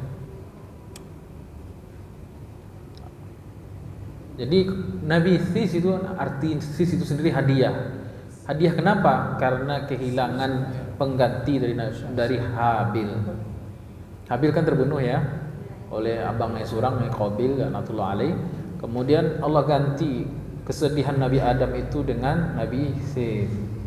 Dan ternyata di antara 51 anak Nabi Adam, Nabi Sis lah yang paling jadi nabi. Kan lahir 25, Siti Hawa itu 26 kali melahirkan. 25 kembar, 1 tunggal, yaitu Nabi Sis itu. Ibu berapa kali melahirkan, Bu? Alhamdulillah pernah leh. Baik.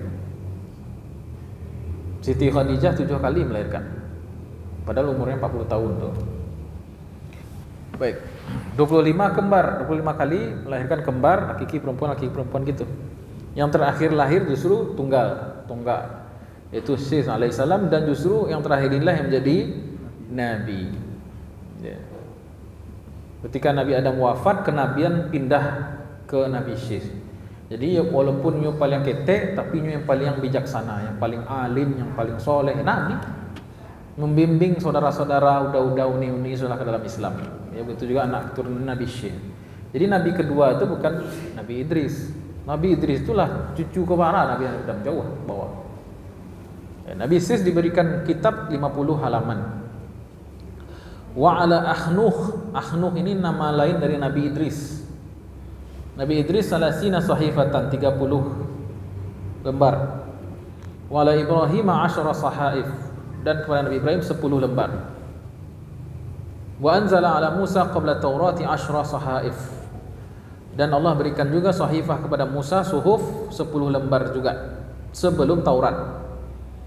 Ya, Nabi Musa ini istimewa ya. Kenapa istimewa? Salah satunya karena beliau tidak hanya mendapatkan kitab, juga mendapatkan suhuf. Makanya dalam surat Al-A'la Allah mengatakan fi Ibrahim wa Musa.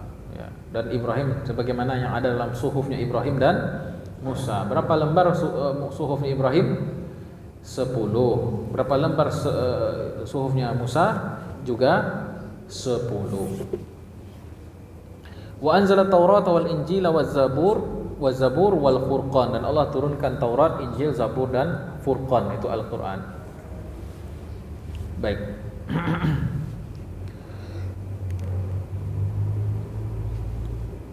Zabur ini isinya seperti zikir, ya, puji-pujian seperti syair gitu, tapi bukan syair ya, dia wahyu. Injil itu dikhususkan pada Nabi Isa untuk, jadi Nabi Isa itu tidak hanya Injil, sebenarnya 3 itu. Nabi Isa mengajarkan Taurat, melanjutkan Taurat, Zabur dan juga Injil. Nabi Daud Taurat dan Injil. Nabi Musa Taurat saja plus suhuf 10 tadi itu. Jadi orang beriman kriterianya ialah tidak beriman adanya kitab yang Allah turunkan sebelum Nabi Muhammad SAW, ya, tapi tidak mengambil kitab-kitab yang ada sekarang yang diklaim sebagai Taurat, Injil, Zabur sebagai pedoman. Justru tidak boleh.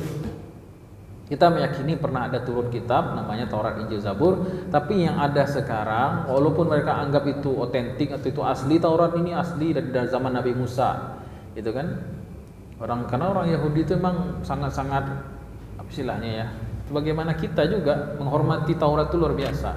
Bahkan ada istilahnya cara penulisannya khusus, 2 tahun baru selesai ditulis, itu tulis tangan. Jadi Taurat itu diwariskan melalui tulis tangan, ya. Baik. Tapi walaupun kita dihadapkan ke Taurat sekarang, anggap Taurat itu asli, tidak boleh kita mempercayainya atau apalagi mengamalkannya. Ya. Di zaman Rasulullah SAW itu sudah terjadi ya, ada orang-orang Arab Yahudi yang menyalin Taurat itu ke dalam bahasa Arab. Sehingga Nabi SAW mengatakan sambil marah, seandainya Musa hidup di zaman kita, ada di hadapanku, di tengah-tengah kita sekarang, tidak ada yang bisa dilakukan oleh Musa kecuali mengikutiku, kata Nabi. Jadi tidak ada kita perlunya untuk membaca atau mempedomani Taurat yang ada. Kalau ingin tahu isi Taurat, baca saja Al-Quran. Kalau ingin tahu isi Zabur, baca saja Al-Quran. Kalau ingin tahu Injil, baca saja Al-Quran. Baik.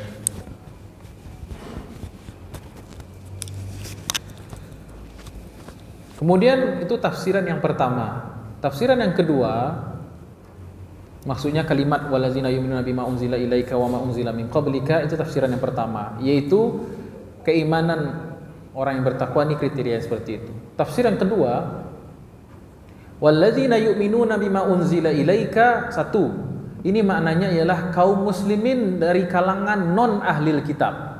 Sekali lagi, yang hanya bertemu Al-Quran saja, yang pelajari Al-Quran saja, tidak mempelajari kitab-kitab sebelum Al-Quran. Itulah mana ayat walazina yu'minuna bima unzila ilaika. Kata ulama, Ini maknanya adalah sahabat-sahabat Nabi dan kaum muslimin yang datang setelahnya, yaitu kita yang tidak ada tahu menahu sama sekali dengan kitab-kitab sebelum Quran.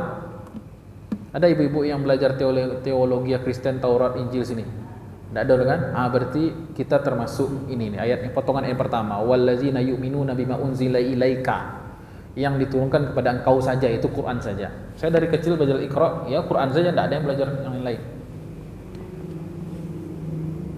Berarti ini adalah yang dimaksud oleh firman Allah, huwallazi ba'atsa fil ummiyin. Ummiyin, bangsa yang ummi, maksudnya yang polos, yang tidak tahu tentang Taurat, Injil, Zabur.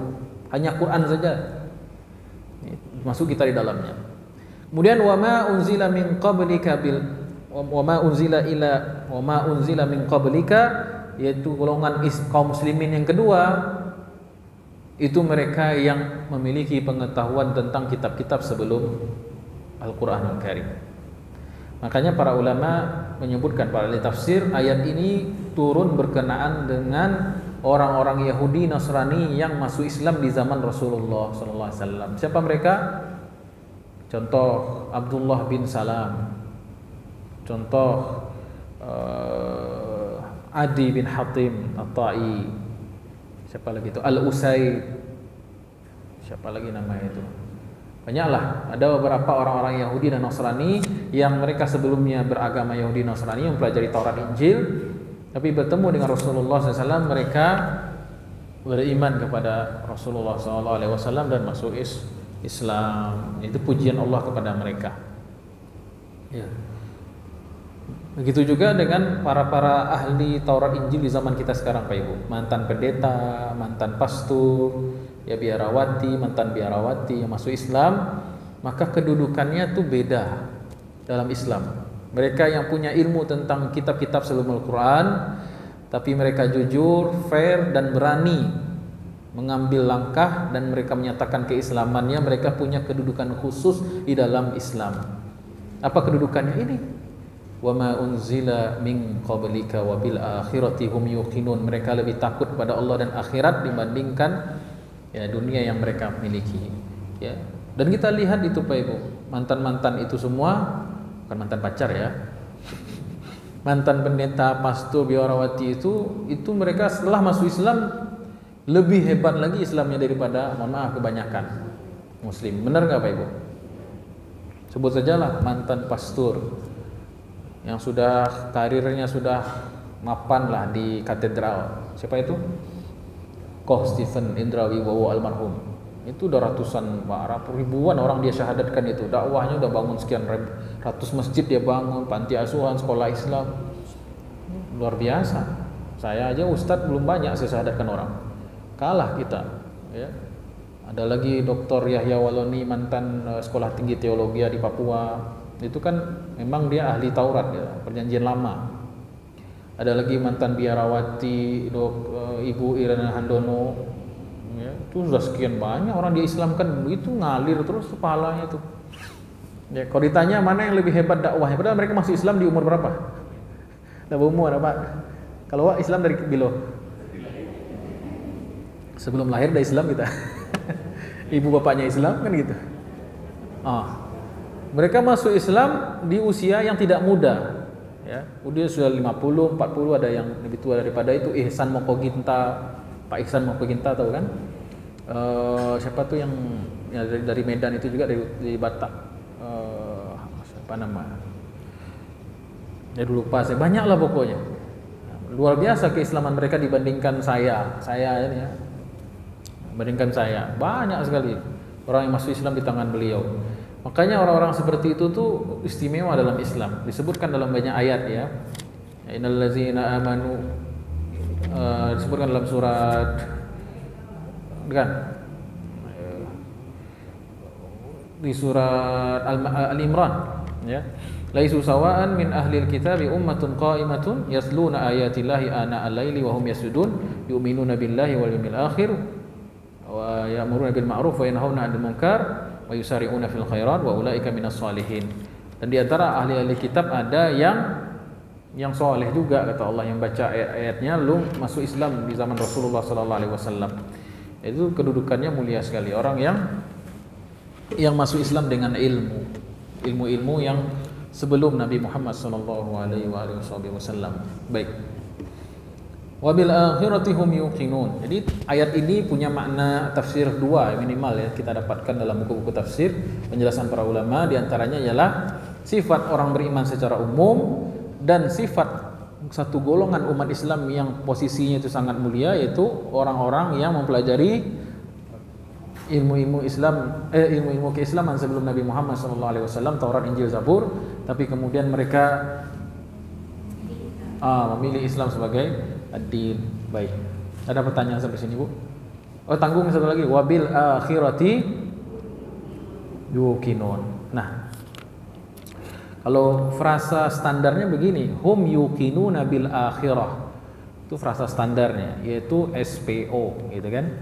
Kalau di sini disebutkan hum yunfiquna, hum di situ sebagai predikat sekaligus fa'ilnya, subjeknya hum mereka, yunfiquna bil akhirah, bil jar wal majrur, gitu kan? Ba dan akhirah, mereka meyakini adanya akhirat. Tidak begitu. Dalam Al-Quran ada namanya takdim wa ta'khir, yaitu memajukan dan memundurkan. Nah, kalau di sini susunannya bukan begitu. Yunfiquna bil yuqinuna bil akhirah. Tidak. Allah mengatakan wa bil akhirati hum yuqinun. Sama kayak tadi itu, wa mimma razaqna hum yunfiqun. Ya, fiilnya terakhir yuqinun. Disebabkan karena keimanan mereka terhadap akhirat itu segala-galanya. Kalau bertentangan antara duniawi dan kepentingan akhiratnya, mereka dulukan kepentingan akhiratnya. Wabil akhirati hum yuqinun. Baik, yuqinun yakin. Yakin itu kalau definisi secara bahasa adalah al-ilmu dunasyak. Yakin itu artinya ilmu tanpa keraguan. Yakin itu artinya adalah ilmu tanpa keraguan. Dan itu letaknya di qalbu. Dan ini dia melalui atau siklusnya ada 3. Yakin itu siklusnya ada 3. Yang pertama adalah siklus pembentukan.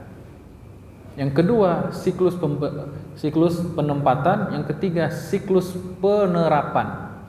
Jadi kalau bisa di apa istilahnya? Kita bikin ininya apa? Ya istilahnya. Skemanya ya. Makasih yang udah ngasih tahu skema. Kalau kita bikin skema yang pertama, yakin itu tidak datang mendadak. Ya Allah berikan saya yakin yang kuat. Oh, enggak bisa. Yakin itu harus diusahakan. Makanya para ulama akidah mengatakan wajibnya usaha untuk membentuk keyakinan kepada Allah. Meskipun pada dasarnya manusia memiliki fitrah. Apa itu fitrah? Kesiapan untuk yakin ke Allah, itulah fitrah. Tapi kalau orang itu tidak melakukan nazar, tidak meneliti, tidak mentadaburi, tidak berfikir, tidak mencari ilmu itu yang tidak dicarinya, padahal ilmu itulah cikal bakal dari yakin. Baik. Justru sebaliknya, kalau orang tidak mencari, ada usaha nak mencari ilmu, bahalanya yakin. Justru kalau dia tidak cari keyakinan yang benar, maka akan datang keyakinan-keyakinan atau serana-serana yang membuat dia salah yakin. Contoh apa? Sederhana, sering saya contohkan begini ya. Sering saya contohkan begini ke jamaah. Baik, bapak keluar dari rumah bawa kambing. Bawa kambing seekor di tali, diirik gitu kambing kok. Ini bawa jalan-jalan gitu kan. Karena di rumah dipagar terus gitu kan. Kambing diikat jalan-jalan, keluar rumah, sebut tetangga satu. Apa kata tetangga? Rancak anjingnya Pak. Bagus anjingnya Pak. Malu anjing kok kambing nih katanya. Kita masih yakin kan? Karena baru satu ilmu, tapi ilmu yang salah gitu. Baru satu informan yang memberikan kita kesalahan. Kita 100% ini kambing. Datang orang yang mengatakan ini anjing. Kita masih yakin tuh, masih kuat kita berkeyakinan ini adalah kambing. Gitu kan? Datang itu satu. Nanti jalan lagi sedikit datang lagi orang. Ini beli di mana anjingnya Pak? Udah mulai ragu. Kok 2 orang mengatakan ini anjing? Jangan-jangan ini benar-benar anjing. Bukan kambing ini katanya kan? Kemudian jalan lagi. Ketemu lagi, ini anjingnya lucu, namanya siapa? Bayangkan kalau 1000 orang yang dijumpai itu. Akhirnya bisa enggak dia berubah keyakinannya? Bisa, yang tadinya itu kambing halal menjadi anjing yang haram. Kan begitu. Nah begitu, kalau kita tidak mengasah, melatih diri kita mencari sumber-sumber ilmu yang membentuk keyakinan dalam hati kita, kan ilmu yang banyak itu yang akan membentuk keyakinan. Benar nggak Pak Ibu? Nah, kenapa kita yakin dengan obat ini? Karena ada ilmunya. Obat ini mengandung zat ini, misalnya paracetamol sekian miligram. Paracetamol ini menurut ini masuk dimakan, dia akan mempengaruhi kinerja otak, sehingga otak itu merasa bahwa harus menurunkan panas, nyeri dihilangkan, kan begitu. Menurut penelitian paracetamol begini. Ketika kita ada ilmunya dicobakan, berhasil, ada pengalaman, experience, bertambah yakin enggak? Logis saja agama ini, bagi saya logis saja. Kalau kita tidak menambah ilmu itu melalui ayat-ayat Allah maupun ayat yang tercipta maupun yang tersabda, kauniyah dan kauliyah, maka kita iman itu tidak akan terbentuk-bentuk. Makanya pentingnya mengaji itu taruh tetes terus. Sampai kapan? Sampai terbentuk ya yakin. Ketika orang sudah terbentuk keyakinan, dicabut nyawanya, husnul khotimah. Masalahnya kalau setiap hari keyakinannya salah. Bukan pengajian yang masuk, iko yang masuk, berita yang masuk, yang keliru, yang hoax segala macam. Ya salah enggak yakinnya jadinya? Salah. Seharusnya yang yakini itu hak jadi batil, batil jadi seolah-olah itu hak, sama kayak anjing dari kambing tadi itu. Makanya orang kalau mendengarkan bukan kalamnya ulama, bukan ahli ilmu yang dia dengarkan artis, bukan artis yang tidak soleh, artis yang soleh banyak juga sekarang. Didengarkannya itulah orang-orang yang tidak berdasarkan wahyu Al-Quran dan Sunnah dan Nabi, maka keyakinannya akan bergeser pasti itu. Tidak mau dia sadari apa enggak, pasti keyakinannya rusak. Kenapa? Karena dia salah mengambil sumber-sumber ilmu. Nah, itu proses pertama. Itu proses pertama dari keyakinan. Apa itu proses yang pertama? Pembentukan. Nah, makanya itu penting mengaji.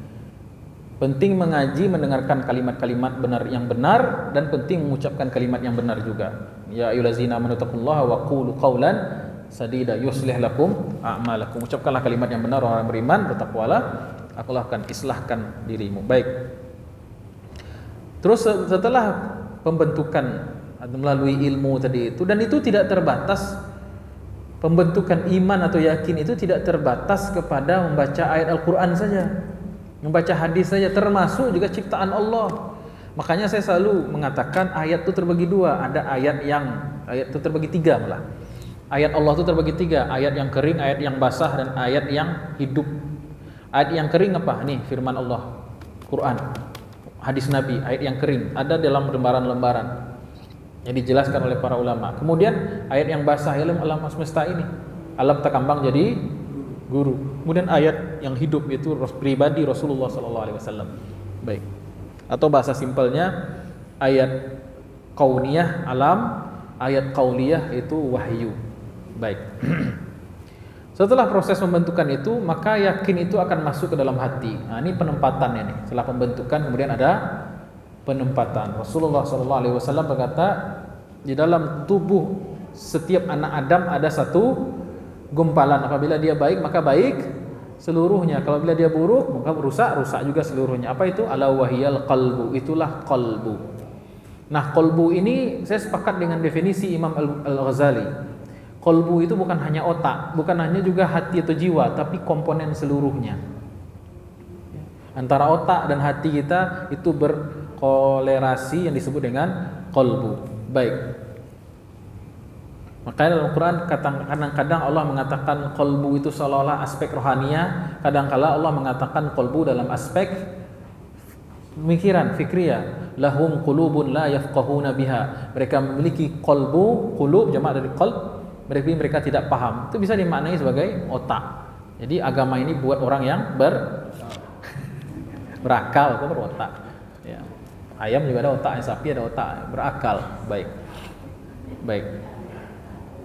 Baik, kemudian wabil akhirati hum yuqinun, keyakinan itu pertama tadi pembentukan, penempatan. Nah, kemudian yang ketiga yaitu pengamalan. Ya, atau outputnya lagi. Outputnya itu apa? Ya amal soleh. Amal soleh itu ada dua, amal batin dan ada amal zahir. Amal zahir yang tampak oleh indera, sholat, gerakan haji, gerakan ibadah-ibadah yang tampak, jihad dengan perangnya gitu kan. Tapi ada amal batin juga termasuk amal. Dari iman yakin yang mantap pada Allah tadi, ketika orang dapat musibah, kuat nggak dia? Dia itu amal batin tuh. Tawakal, rasa keterikatan dengan Allah. Tahan gempur, sabar, tabah. Kemudian mengharapkan pahala dari Allah, takut kepada Allah, zuhud terhadap dunia. Ini kan amal batin, tak tampak, tapi itu termasuk output dari iman yang tadi sudah mengkristal. Jadi gara-gara malas mencari ilmu, iman yang tidak kokoh, dapat trouble masalah, hancur, bunuh diri. Dan justru disitulah nilai kemuliaan manusia, bukan pada fisik tetapi pada ketahanan jiwanya, itu kalbunya tadi itu. Lalu diiringi dengan amal zahir. Inilah ahlu sunnah wal jamaah. Jadi amal batin jangan dipisahkan dengan amal zahir. Dia tuh serangkai. Saya pun tak perlu solat doa, ambo ingat kepada Allah tu lah, semua solat. Tak ada tu. Tak perlu pergi haji, saya cukup di rumah aja tawaf aja. Tak ada tu. Ini ajaran-ajaran dusta atas nama tasawuf. Nah, inilah sekte-sekte yang sesat gitu kan. Orang yang menyangka bahwasanya ibadah itu hanya batin, aliran kebatinan ini. Yang penting saya syukur, cinta, mahabbah kepada Allah. Bayangin tak? Bohong tuh. Ada juga orang yang hanya sibuk di zahir saja, biasanya enggak istiqomah karena dia tidak merasakan zauq, rasa yang ada dalam hati. Rasoko yang ingin buat capai dalam ilmu tasawuf. Nah, itu yang komplit gitu kan. Baik.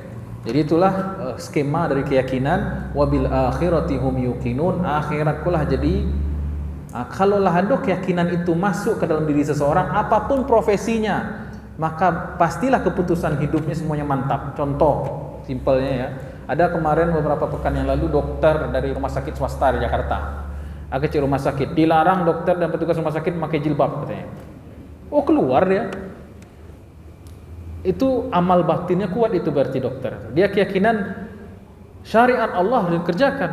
Rezeki tidak hanya di rumah sakit itu, sakit yang lain ada. Bahkan tidak di rumah sakit bisa rezeki itu ada. Nah, itu masalah keyakinan tuh, bukan masalah dia ingin terkenal. Ini masalah pilihan. Ketika akhirat di depan dia, berasal dari hati tadi itu, penempatan qalbunya sudah penuh dengan iman, yakin bahwa Allah itu Ar-Razzaq, tidak akan pernah meleset rezeki Allah, tapi dia akan diuji keimanannya itu dengan cara apa? Nih, jilbab dilarang nih. Kalau mau tetap digaji, mau jadi kerja dokter di sini, kamu harus lepas jilbab. Di persimpangan, main mau pilih. Kalau iman seseorang itu baik, pasti dia memilih apa yang Allah perintahkan, walaupun itu gaib, tidak nampak pahalanya itu. Itu maksudnya. Jadi orang itu akan diuji keyakinannya dengan apa? Dengan 3 hal. 1, mencatat sih dari tadi. Orang akan diuji keimanannya yang ada dalam hatinya tadi itu adalah 3 hal. 1, perintah Allah. Yang kedua, larangan Allah. Ketiga, takdir Allah. Wabil akhirati hum yuqinun. Kalau mereka benar pada akhirat, semuanya akan jadi ringan. Perintah Allah akan jadi ringan kalau akhirat di depannya. Larangan Allah menjadi ringan kalau Allah di depannya. Kemudian yang ketiga, takdir Allah menjadi ringan kalau Allah di depan, akhirat di depannya. Jadi orang beriman itu dimensi kehidupannya bukan duniawi lagi, sudah ukhrawi. Kalau dimensi orang duniawi, sempitlah urusannya. Pasti itu. Bahkan orang saing menyaingi, sipak menyipak, jilat menjilat di kantor. Karena duniawi yang dicari. Kenapa orang tega berbuat curang? Orang manggalih tapi curang. Karena dunia dicari, karena sempit. Tapi kalau ukhrawi yang dicari, lapang dunia. Walaupun orang tidak tahu, Allah Maha tahu. Walaupun orang tertidur, Allah tidak tidur. Jadi wabil akhirati hum yuqinun, akan diuji keyakinan kita itu yuqinun. Lihat, dari awal ciri-ciri orang bertakwa itu Allah jelaskan dalam bentuk fi'il mudhari'. Apa itu fi'il mudhari'? Kata kerja aktif saat ini dan nanti. Masa lalu kita udah istighfar sajalah. Kini dan nanti. Artinya ada konsistensi. Fi'il mudhari' ini kaidah lagi. Fi'il mudhari' itu biasanya memberikan beberapa pemahaman. Bisa litasawur, bisa gambaran. Seperti firman Allah SWT, yas'alunaka anil ruh misalnya. Mereka terus bertanya, banyak yang bertanya, itu tasawur tuh. Jadi fi'il mudhari' ini bisa fungsinya untuk penggambaran. Fi'il mudhari' juga bisa fungsinya untuk istimrar wa dawam, keberlanjutan. Jadi lihat ciri orang yang bertakwa itu kata Allah dari awal apa Bu? Alif lam mim zalikal kitabul la raiba fihi hudan lil muttaqin allazina yu'minun wa yuqimun yunfiqun yu'minun lagi. Kemudian apa? Yu'minun kemudian yuqinun. Semuanya dalam bentuk apa? Fi'il mudhari'. Enggak fi'il madhi, enggak selesai itu. Kapan selesai mengaji ini? Alah sampai mati gitu kan. Kalau besok mati, besok seperti ya. Wabil akhirati hum yuqinun. Baik, dan keyakinan seseorang ini akan diuji melalui 3. Apa tadi Pak Ibu? Perintah Allah, larangan Allah, dan takdir Allah. Ada orang rajin taat perintah Allah, tapi larangan Allah ditebasnya, diterobosnya. Ada orang yang meninggalkan larangan Allah tapi tidak mau melaksanakan perintah Allah. Ada yang melaksanakan perintah Allah, meninggalkan larangan Allah tapi tidak sabar dalam takdir, suuzon sama Allah. Kenapa saya begini, kenapa saya gitu? Ya bisa binasa diri dia kalau dia tidak mempelajari bab qada wal qadar. Itu kan sumber stres itu kan di bab yang bab rukun iman yang ke-6 itu qada wal qadar. Baik. Itu mungkin yang bisa kita bahas. Gimana Bu? Bentar.